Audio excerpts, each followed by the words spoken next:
Thanks for downloading this episode from Teachers Talk Radio. You can find the full schedule and listen back to all our shows at ttradio.org. This show is brought to you in partnership with John Catt Educational, leading publishers of books, directories, educational guides and magazines aimed at schools in the UK and beyond. Enjoy the podcast. Hello, welcome to The Late Show with Daisy and Lizzie. In this episode, we're going to be looking at the history of educational innovation. In the last few weeks, the world of education has been buzzing with talk of ChatGPT. It's the new artificial intelligence model which can produce original essays on demand. And as a result, it's got everybody talking about the future of assessment, the future of homework, so on and so forth. But of course, innovation is not new. Debates about the future of education have a very long history, and we are going to explore them in this podcast. So we're actually going to start with an innovation which we nowadays, it's the thing we all want to overturn. It's textbooks.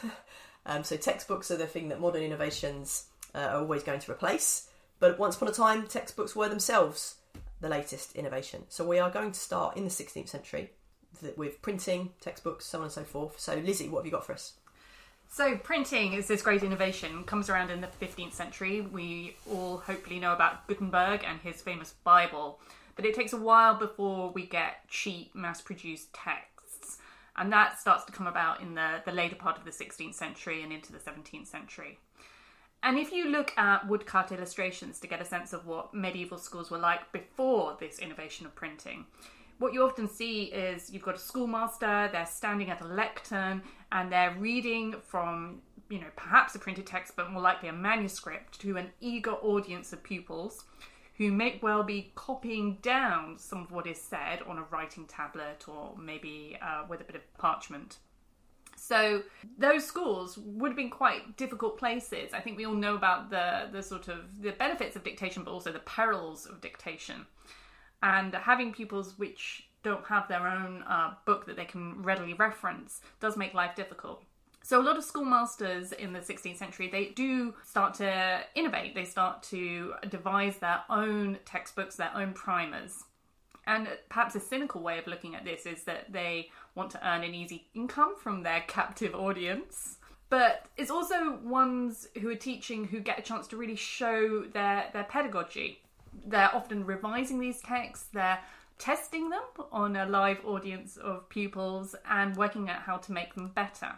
And these cheap, readily available textbooks can be bound, interleaved with blank pages, which enables readers to make their own notes and to jot things down as they go along. And it becomes possible to study outside of the classroom and away from the schoolmaster. So it becomes possible to in fact do some homework. So you're telling me homework was an innovation once? Is that what you're saying? So you're saying some of the earliest books that are printed and published are basically what we think of now as textbooks. Is that what you're saying?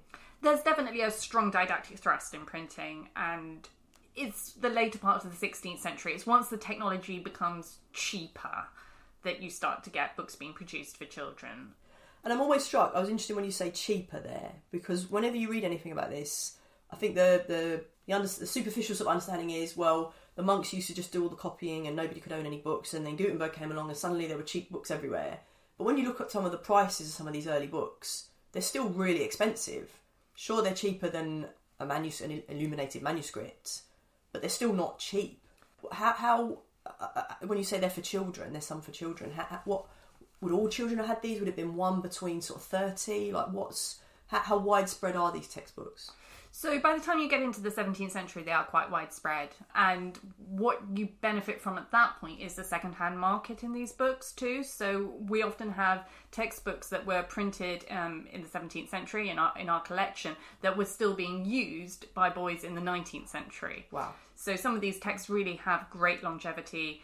Yeah. They get used down the ages and passed from father to son. Brilliant. So what are there particularly famous ones? Are there ones that are particularly sort of endure and become classics? I'm thinking now, someone recently on Twitter posted a picture of the Cambridge Latin course with Caecilius. And obviously, Caecilius, if you've ever studied the Cambridge Latin course, Caecilius has got a cult following, and people can tell you all his family names and Caecilius, Estin Horta and what have you. So is there an equivalent in the sort of 17th century of a cult textbook that studied down the ages? Well, you know what? I managed a whole episode last time not talking about Westminster School. So you're going to have to indulge me when I talk a little bit about the great 17th century headmaster of Westminster, Dr. Richard Busby, who decided to publish his own Latin and Greek grammars, which went on to be used across the country and across the centuries. So they were still being popularly used in the 19th century. And an academic, Dr. Ray Schreier, who specialises in the history of science,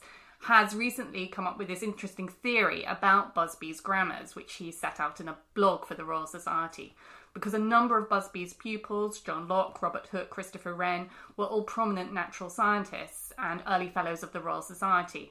And Schreier thinks that although the classical education which these men received in Latin and Greek might seem at first glance as the diametric opposite of the practical education one might need to be a scientist, in fact, Busby's textbooks and teaching methods were perhaps an ideal preparation. So he says that the numerous grammars that Busby wrote are all characterised by being highly systematic and visually sophisticated, and they tend towards abstract rules. So thus his Latin grammar contains far fewer examples than the common King's grammar, and far less in way of mnemonics. His Greek grammar was filled with tables and variety of diagrams that visualised every aspect of the language, and he even produced a Hebrew grammar which only survives in manuscript. And whilst it might not make users appreciate the beauty of Hebrew poetry, it would offer a systematic treatment of the language's intricate morphology. So Schreier is arguing that the way in which Busby prepares his textbooks really shapes the way his pupils understand languages, and that they can then extrapolate from that and take that approach to their scientific endeavours. So that is very interesting. I think we should do a future episode on the great classic science debate, because there is a big debate in the 19th century about if we were preparing students for a scientific technological world, should we be teaching them Latin and Greek? And it does sound a bit like the chap you're quoting there is almost rehashing some of those arguments and saying, yeah, you know, Wren and whoever, these guys, it was fine for them to learn classics because that was actually preparing them for science in a way you didn't know. Is that kind of the argument that he's making? Yeah, I think he's saying that the opposition we set between these disciplines is perhaps slightly artificial. Okay. And when you were talking about Busby's textbooks, I was thinking I was trying to apply it to sort of modern learning theory and what will modern learning theorists make of it. So not having as many examples, I would say that would generally be seen now as a bit of a no-no. And I'd probably say not even in the 19th century, John Stuart Mill's writing some very interesting stuff about the role of examples in logic. So not having lots of examples, probably not a great thing. You know, just relying on abstract rules, not a great thing. But when you were saying they're very visual, and he's got this, visual sort of diagrams, whatever. That's very on trend now with dual coding theory. So dual coding theory is a theory that's very popular now about how you lay out material is incredibly important. And I must say, the really interesting writer on multimedia learning, Richard Mayer, who's come up with lots of principles about how you should lay out material in a textbook or how you should lay it out on a PowerPoint. So I think if Busby is thinking carefully about that, then that's definitely tick. You know, we're going to put a tick in that box. But the other thing where I think again slightly worries, and again this comes back to the great Latin classics debate, is transferability of skills. If you learn Latin, that will make you good at Latin. If you learn Greek, that will make you good at Greek. There might be some near transfer in that then perhaps that's going to, if you learn another language, that might make you a bit better at learning it. But if the main aim is to learn the other language, like French, you're probably better off just starting by learning French. I can't argue with that, Daisy. Okay. But anyway, this is very interesting. I'm fascinated to learn about Busby. So tell me more. So we've got these new textbooks that become very popular that are used outside of Westminster School. They're used everywhere. So that's new technology in education. I wanted to fast forward to the 18th century, which is often seen as a really important period in terms of the way that we think of children. So I want to talk more about ideological revolution, and particularly I want to talk about French philosopher Jean-Jacques Rousseau. Prior to Rousseau, there were two popular conceptions of children. The first, which is particularly strong amongst evangelical communities, is that children are born inherently sinful, and therefore education is needed as a corrective. This was challenged, and you have the philosopher John Locke, who suggests that children are in fact this blank slate, and therefore in need of shaping and instruction. And he develops these thoughts in a work that he produces called Some Thoughts Concerning Education, which is published in 1693. So that's where we are in sort of with children at that kind of time. They're either evil and constantly in need of correction and reform, or they're just absolutely blank slates, no sense of individuality, and in need, again, of shaping and instructing. Rousseau comes along and he sort of blows all these ideas out of the water.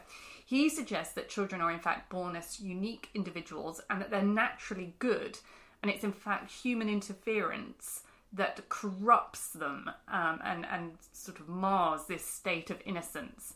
And it's this human interaction that results in bad behaviours and perverts children from this good character which they're born with. So that's a lovely summary, because I think that debate is still present implicitly in so many modern educational debates. So I think it's lovely to have that summary there. Obviously, we're talking about educational innovation today. We're not going to go in huge depth on Rousseau, but Rousseau himself, shall we say, with his own attitude to his own children, perhaps not the best at putting into practice his own theories, but perhaps we'll leave that for another day. All right, so we've got innovation in the sphere of ideas, in the sphere of ideology now. But what kind of practical impact do these new ideas have, would you say? In reality, the impact of Rousseau is pretty limited, but he is widely read and enthusiastically applied by a few individuals. So I wanted to talk about a little cluster of individuals. There's a guy called Richard Lovell Edgeworth, and he has a friend called Thomas Day. And they write their own works inspired by Rousseau's teachings, and that helps disseminate these kind of ideas to an English audience. And Edgeworth, he believes that schoolboys are taught to consider schools as prisons, and as a consequence they see books and learning as part of captivity and sort of taking them away from their natural childhood. And he tries to follow some of these ideas with his own son, but it doesn't end that well for him, and Dick, his son, becomes increasingly willful and sort of difficult to control, and in the end they just completely give up and send him off to school.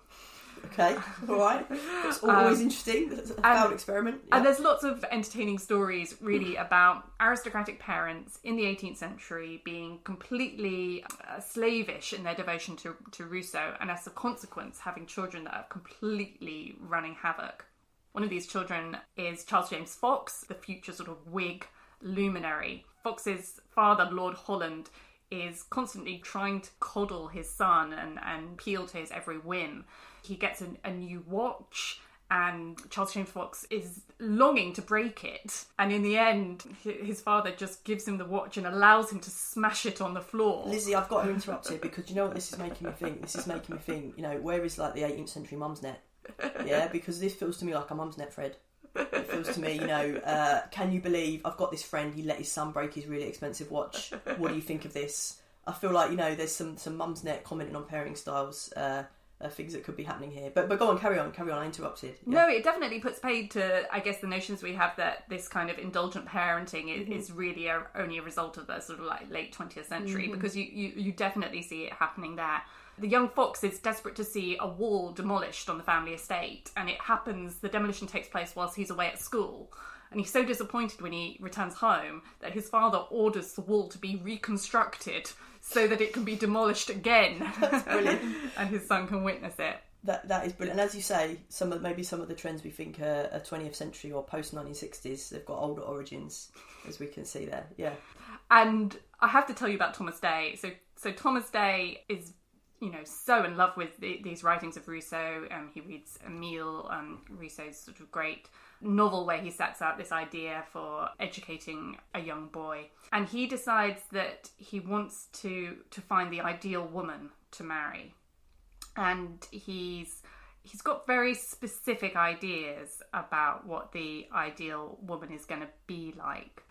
This show is brought to you in partnership with John Catt Educational, a leading publisher of books, directories, educational guides and magazines specifically aimed at forward-thinking schools in the UK and beyond. Have you checked out their latest releases? Don't miss out! Visit johncattbookshop.com to explore their full range of titles and advance your own professional development today. Happy reading!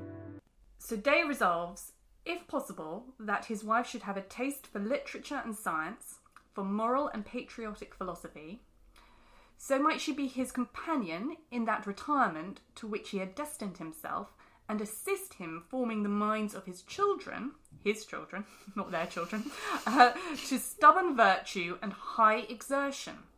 He resolved also that she should be simple as a mountain girl in her dress, her diet and her manners, fearless and intrepid as the Spartan wives and Roman heroines. All right, so we've done Mumsnet, and now you're telling me this is like Tinder, right? This is like he's writing some kind of like profile for the woman he wants to marry. Is this it? Yeah, totally. Right. But unfortunately for him, nobody swipes right. And yeah, go on. Instead, what he has to do is he goes to 2 orphanages to find a bride. He goes with a friend and decides to pick out 2 girls who he's going to try and train up to be his ideal woman. So he collects one from an orphanage up in Shrewsbury. He goes with a friend of his, which is helpful because he's actually rather overwhelmed by the choice. And it's actually his friend, a chap called John Bicknell, who helps him select. Once he's found this girl, who he christens Sabrina, because her existing name isn't suitable, he goes down to London and he finds another girl. He selects another girl who he gives the name Lucretia. In defence of the orphanages, they do have some checks and balances in place. So they make sure that he is going to provide financial support for these young girls, that he is going to find them a suitable occupation if they're not going to remain as part of his household. And in one case, they actually insist that he has to be married, which he obviously isn't. So what he does is he gives his friend's name Edgeworth instead. Yeah. So he collects them under false pretenses. And once he's got these 2 girls, he sets about this new plan of education. And it's very important to him that they should be sequestered away from corrupting influences. So he actually takes them off to France, where they won't be able to talk to the locals. And he begins his process of instruction. He teaches them to read and to write. But he also has all kinds of other strange tests which he subjects them to. He doesn't want them to be easily frightened or to react obviously to pain. So he starts burning them with sealing wax. Goodness. Yeah. And he gets hold of a firearm and he shoots at Sabrina's skirts in the hope that she won't get too frightened and jump out of the way. Yeah, this is always, this is the dark side of educational experiments. This is what, yeah. Okay, go on, carry on. It's all pretty creepy and pretty strange. Lucretia, he decides, just isn't intellectually up to the job, so he decides to send her back to an apprenticeship and she becomes a milliner. And I think is very relieved, and she has the money that's settled upon her. Yeah. Sabrina he does persevere with, but in the end he realises it's not going anywhere, so he sends her off to a boarding school.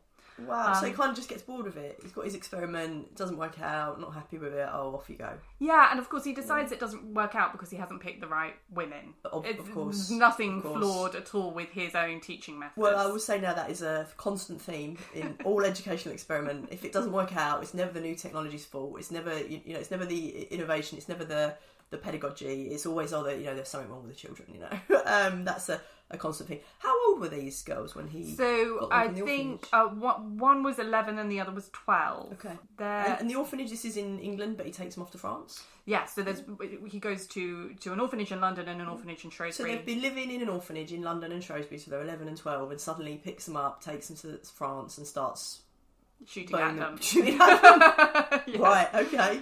Brilliant. Yes. And he makes them write letters to all of his friends, right? Too. Okay. So there's these very sweet letters that they write. Do they survive those letters? Yeah. So some of the letters that they send, because they send letters to the Edgeworths, his friends. Okay. And Sabrina's story has quite a strange ending too, because she does go off to school, and then John Bicknell, this lawyer friend, who'd actually been with Day and helped select Sabrina. He was overwhelmed by the choice, so it was Bicknell who actually selected Sabrina. Ultimately re-encounters her and proposes marriage, and they end up getting married and having children together. Okay, so, this is always one of those things, isn't it? You sort of write this up in a modern context and it could sound a lot worse than it is, but I'm not going to do that. We're just going to let it sit as it is. People can put their own spin on it. Okay, but look, it ends happily. They live happily ever after, maybe. He actually dies quite young, so okay, she's a married widow. So she perhaps lives Very happily ever after. Happily ever after. She actually works for the Burney family. Right. You know, the novelist Fanny Burney. She works for her brother. So I mean, she certainly has a life, and potentially a more comfortable one than she might have had if she'd remained in the orphanage after the initial horrors had subsided. Okay, and she ends up back in England. So she ends up. So yes, he takes them. He takes them back to England. Great. France is a bit of a misadventure. Okay. Obviously, this is both horrific and entertaining in equal parts. But there's a few things that I think we can take away from Rousseau.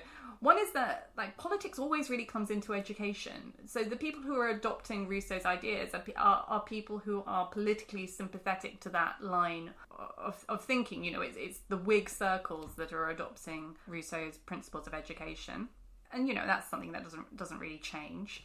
And a lot of these ideas, they don't have much success in the 18th century, but they do start to come back round again in the late 19th and early 20th century.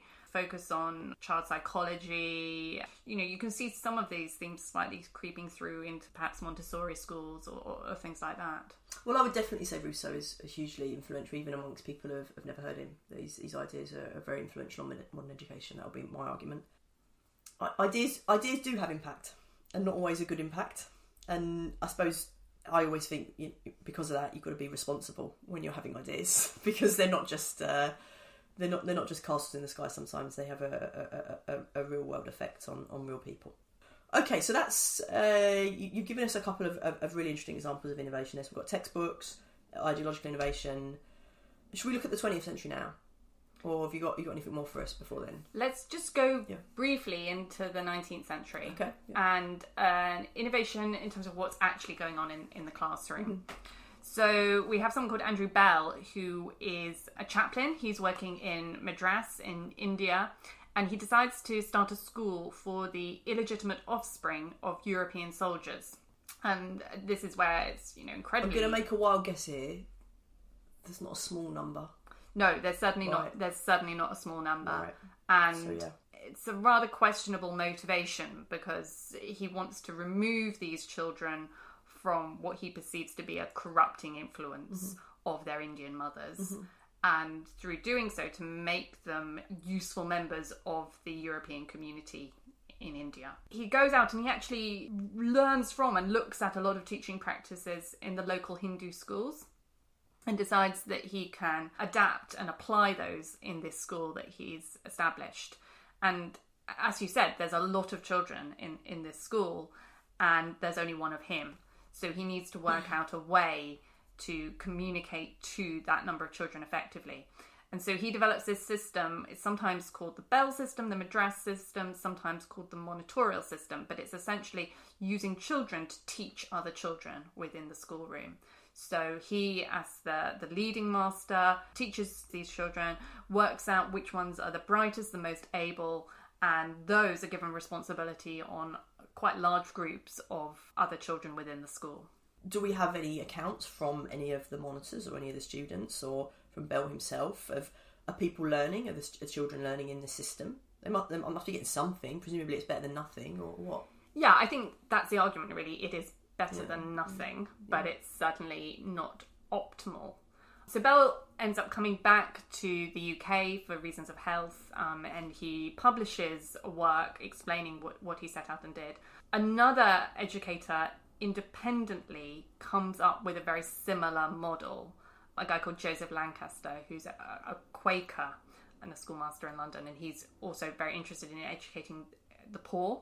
So again, you've got these issues with very large numbers of children, not very much money, not very many schoolmasters. So how do you make that stretch? Those two systems begin to be popular in England, even though Bell really never had any intention of it being adopted back in his home country.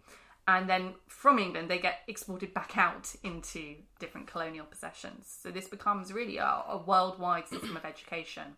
And it's supported by a couple of groups, both of which have a slight religious motivation. Bell ends up being supported by the Anglican community, and Lancaster by Quakers and nonconformists. But both of these very similar ideas of using pupils within the school get adopted and pushed out to different communities.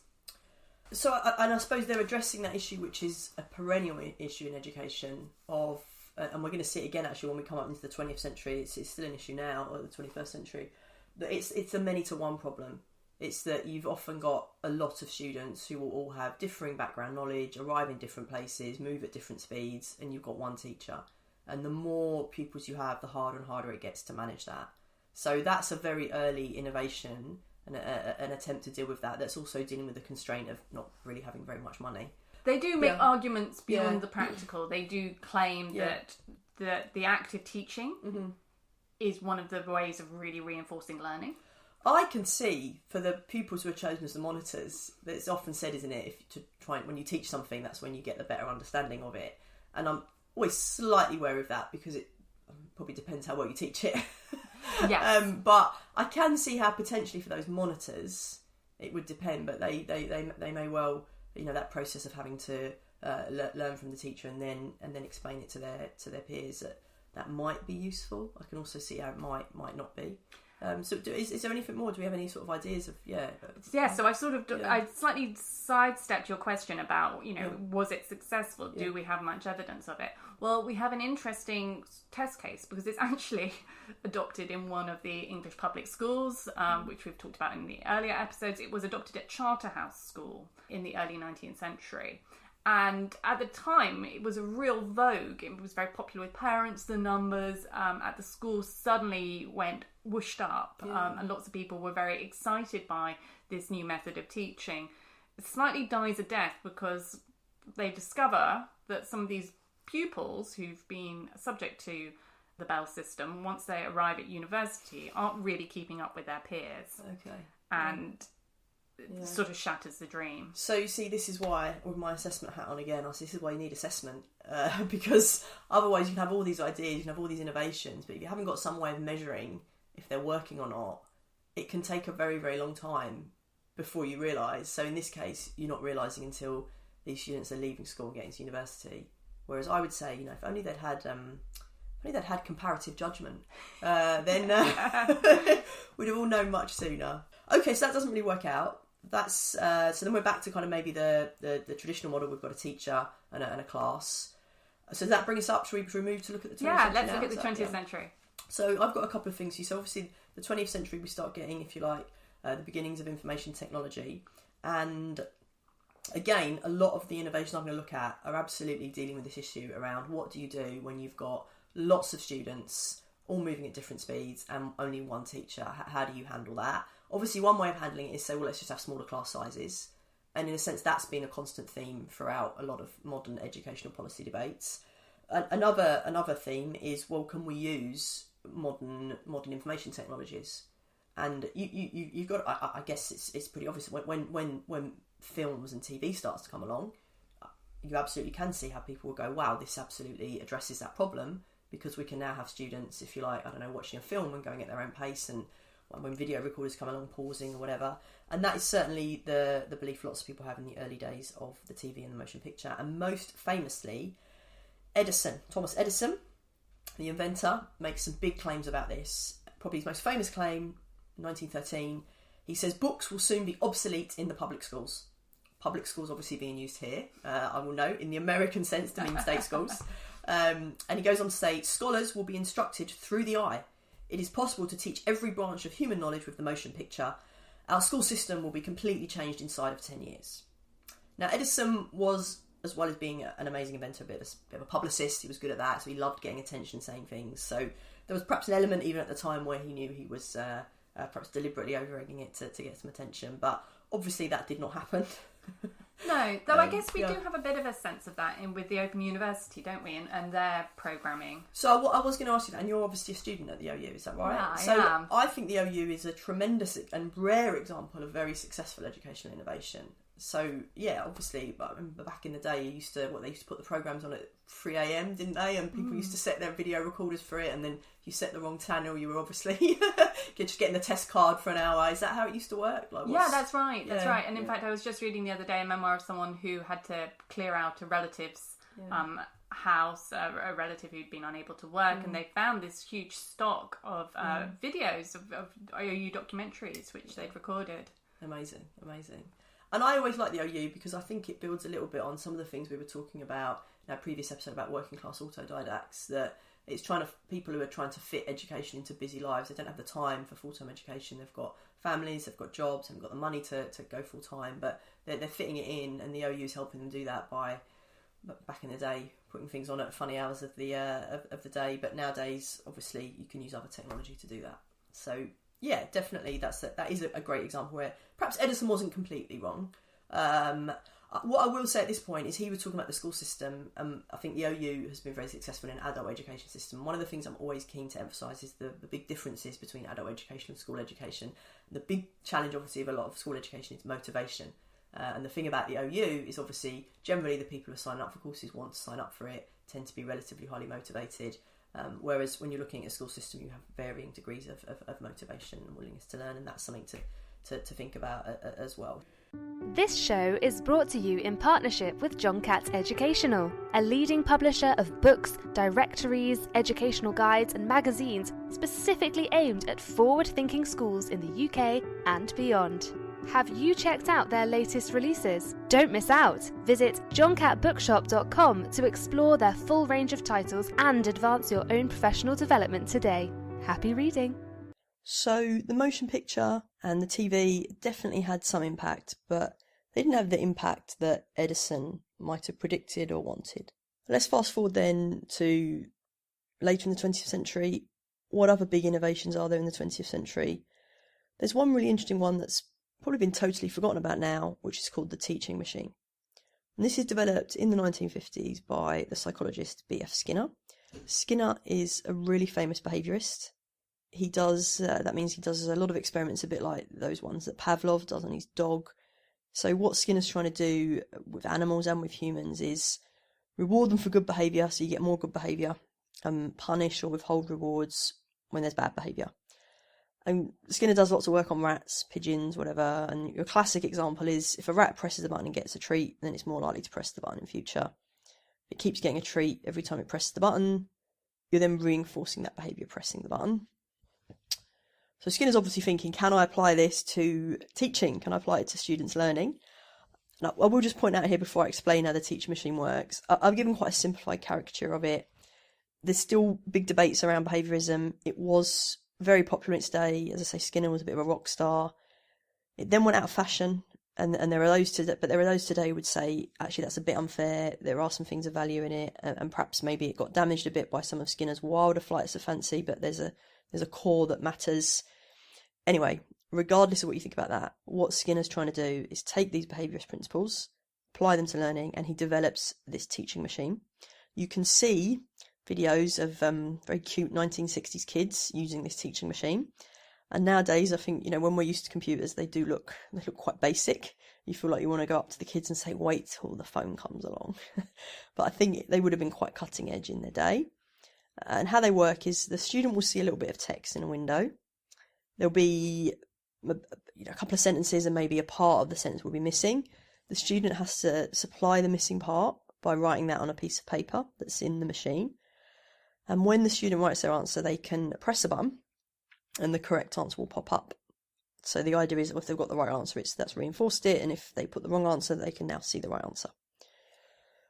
Now, we know today, obviously, that students are not all learning via teaching machines. So why? Why didn't that happen? Well, I think a lot of reasons suggested. I think the most plausible explanation is these teaching machines don't work for the same reason the monitorial system doesn't work. It is no one really knows what's going on, what the students are writing. Skinner says a classroom in which these machines are being used is one of intense concentration, but is it? What if it isn't? What's going to happen? What if a student decides to nap? What if they decide to look at the right answers before they write anything? That's never explained what happens. And I think, as with the monitorial system, one of the aims of the teaching machine is to eliminate the teacher or reduce the need for them. But what if you can't? Like, what if you actually need an adult in the room? So the teaching machines didn't really work out. What's happened since then? I'll touch on two more recent innovations, which I think we'll all be more familiar with. One is all about hardware, the importance of getting the right kit. So there's been a lot of effort and money spent in the past few decades in a lot of systems, providing students with computers, laptops, tablets, and then also kitting out classrooms with things like interactive whiteboards. I remember they were first coming in as I started teaching. I remember getting one in my class. It was a huge deal. Now, there can obviously be some value to these bits of kit. And you saw in the pandemic, it was important for students to have devices so they could stay in touch. But all the research shows that the kit on its own, the hardware on its own is not enough. You've got to be thinking about what's the content you're teaching, what's the training teachers are getting. And often these intangibles, these invisible parts of learning, they get ignored when you have these big investments in hardware. And I think that's just not as shiny, is it? It's not a politician, if they're making a big investment in education, it's great to be able to point to some kit. If you point to a new teaching technique that's being rolled out, that's not as shiny, it's not as glamorous. I think that's one thing. And then another linked idea that's really popular and keeps getting a bit of a resurgence is this idea that students don't need to know anything anymore because they can look it up on Google. So if we give them all this hardware, they can just teach themselves everything that they need. And again, there's huge issues with this. There's big research in cognitive science that in order to think properly, in order to think about complicated issues, we need facts in long-term memory. We can't rely on outsourcing them to the cloud. And my favourite example of this is, imagine reading a book where you don't know the meaning of half the words. Sure, you can go and look up every word on the internet, but do you not think that's going to compromise your reading experience? You're going to understand it as well? So we do still need to know things, but this idea that Google and latterly ChatGPT mean we don't have to teach facts anymore, students don't have to learn facts anymore, very pervasive, keeps coming around again and again, and I feel like almost every new innovation, every new technological innovation leads to this idea coming back from the dead again. So those are some of the innovations I think we've seen in the late 20th, early 21st century. There's always nice stories in the news of pupils managing to teach themselves. Yeah. Just to kind of almost loop back to our last episode on autodidacticism, there was a big story a few weeks ago about a little boy called Teddy from Portishead who taught himself to read using his tablet aged 2 and can now count to 100 in half a dozen different languages. I think his mother overheard him making some noises to himself, and I think most parents would think, it's just my toddler experimenting with different noises. But she turned around and realised he was counting to 10 in Mandarin. Well, I love this. Well, there you go. So I'm normally quite sceptical of discovery learning, but that does sound like a great story. Teddy picking up the rudiments of Mandarin from his tablet. Yeah, that's great. So there have been some similar sort of claims to that. I think one of the interesting things about all this idea, now we've got the internet, now we've got computers, we don't need teachers. There have been quite a few sort of arguments in that vein in the last couple of decades. I think none of them have really worked out. And I think it's really interesting here to look at the experience of the pandemic and to look at what that's told us about teaching and education and innovation. Because I think before the pandemic, there was, I would say, arguments on both sort of the left and right of politics that there are big problems with traditional schools, and the fact that traditional schools, they look the same as schools have for decades, that's a problem. And so the argument on the left would probably be this more Rousseauian discovery learning one, where we can just give the children the tablets and they'll learn and their creativity will flourish and we don't have to worry about the teacher in the classroom. And the argument on I would say more on the right is in probably that essentially that unions are keeping schools the way they are to give teachers jobs. And if only we could get rid of the dead hand of the teaching unions, that would open up a world where students would be able to pursue things that are far more economically valuable and would lead them to be better functioning kind of, cogs economic in the units. Yeah, cogs in the capitalist wheel when they get older. So I think you do interestingly have left and right, both with very different motivations, but almost coming at kind of similar conclusions that we can get rid of the classroom, we can get rid of the teacher, kids can learn on tablets. And in the right-wing case, I would say, I'm saying sort of right-wing here, right-wing in economic sense, but I would say the person who made this case probably the most, I would say Clayton Christensen, who is a theorist of economic disruption. And he wrote a book about how education would be disrupted, where he pretty much makes the argument I've just said about unions almost being the dead hand, and that once something comes along to disrupt that traditional model of a school, a physical-based school, then you are going to see what the power of the internet can do. Now, obviously, we had that disruption. Here's what's so fascinating. We had that disruption. Worldwide, kids could not go to school. They had lots of them, not all of them, but lots of them had their tablets, their devices were connected. And what happened? Everyone said, I want to go back to school. Right? So we had the disruption, and it turns out, for whatever reason, you can't just learn sitting on a tablet. You can't just learn sitting on a computer. Do you think we always undervalue the socialisation element of education and schooling too? So I think that's absolutely part of it. And we obviously learned that in the pandemic, that school is not just about learning, that school is also about the socialisation, being around people, and that's an important part of it too. But I would go further than that. And I made some predictions. I wrote a book about education technology that was published a month before the pandemic and all the school closures. So I was making a bunch of predictions myself and making a bunch of claims about what might happen. And I'm going to be bold here and say I think a lot of them have stood up quite well. And one of the points I made in my book was that we often think of the reason why we often say all schools have to be in person is because of the socialisation aspect. But in a sense, we almost sometimes, even people who believe in the physical-based school, they almost concede the point where, well, I guess all this information stuffing into heads, that can happen remotely. But we need the schools for socialisation. I would go even further. I would say we need the schools for socialisation, but I'm not even so sure that the stuffing information into heads is something that can happen remote as much as we think remotely. I actually think there's a physical element to that more than we might think. And the reason I'd say that is I think there's emerging research on this, and I think the pandemic has kind of made people think about it more. But even before then, the research that I was looking at shows that we pay attention to humans when they are physically present much more than when they are on a screen. And that happens from a very young age. So you have 18-month-old babies, and when you have a person saying something on a screen, they don't pay attention as much as if that same person is saying the same thing in person. So there is something in us that is hardwired to give other human beings who are present more attention. Thank goodness. Yeah, and it's very likely that there's some kind of evolutionary hardwiring there, and you can understand why evolutionary we might have been hardwired to pay attention to actual humans in our midst who are present. So I think that's a huge thing about the need for some element of physical place in the classroom in education.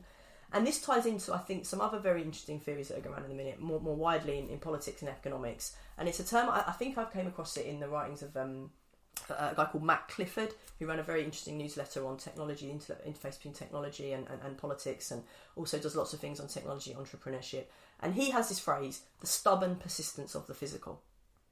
So what he means by that is we're living in a world that's been transformed by information, by invisible bits that fly around in clouds that can disrupt industries and transform our lives and make some people billionaires and wipe other people out. And that is all true and it is happening. But the physical still persists underneath that. And I think we've seen that most urgently in the last few years with the energy crisis, that all of this information age superstructure does sit on the base of energy. And where that energy is and how you get that energy to places and how you transport it and who owns it, these are really important factors, and they are physical, tangible factors. So I think you can, if you are in the world of technology, get kind of carried away by the weightless atoms floating around in the cloud. And there is a lot of power in those, I don't want to deny that. But the physical still matters. Yeah. And I think it matters for the world. And I think it matters in ways that we haven't probably quite realised yet for education. So I don't think you can turn it all into something remote. I think there is something in where maybe intrinsically you do have to be in person. And I think, to go back to the early point I made about the difference between adult education and education of younger students, I think that is particularly important with younger children. And I think all kinds of things that maybe to adults seem a bit trivial or dull, like where a student is looking and where their eyes are and where their gaze is, that to an adult maybe they can feel they're not really relevant, but actually they really matter. So I think all of those things we can forget. And so when people say, oh, I can't believe this classroom looks exactly the same as it did 200 years ago, isn't that a sign of how backward education is? Oh, it's the unions having a block on things, blah, blah, blah, blah, blah. I will always say there are other things in life where the physical matters and where things will look the same on a superficial level as they did a couple hundred years ago. But what has happened beyond that has changed. And my favourite example is food. So I think a lot of us would say, yeah, you can look at people eating dinner or lunch around a table, and that might look superficially very similar to people sitting around a table eating 200 years ago. And the reason why it does is because there are just almost biological, physical limits. We need to eat food, we need certain kind of things we have to consume, we need to eat at certain regular points of the day. Those things aren't going to change. They're kind of physical, biological facts. But the way that food arrives at our table and the types of food we eat, that has been transformed by technology. Pasta pesto in the 18th century. Right, absolutely. So that is the kind of way I think about education. That I don't think the look of it has to change. It probably is going to stay the same, but that doesn't preclude transformation. But that transformation just might not be immediately visible. But if we just think the transformation has to be visible, I mean, it's a very superficial way of looking at things. And it ignores the fact, as I said before, that a lot of learning, a lot of it is invisible and it's hard to monitor. So I think that, if you look at some of the themes that are coming out of this, one of the themes is always, how do you deal with personalisation? How do you deal with the fact there's never going to be as many teachers as students and all the problems that entails? And that's where people are always looking for a hack or a trick or a shortcut or a technology or an innovation.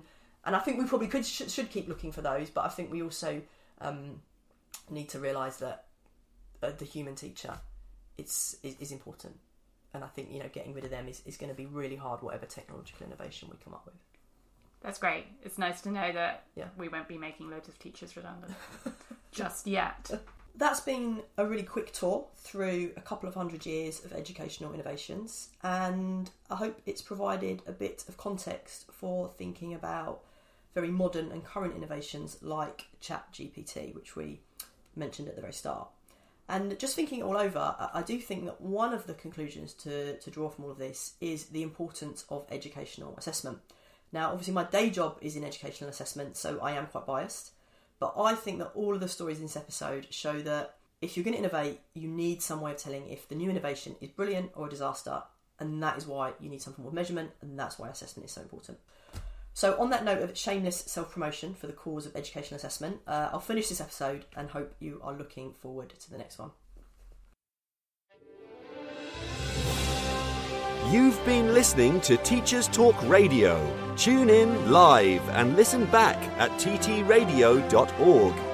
We look forward to hearing from you next time on Teachers Talk Radio.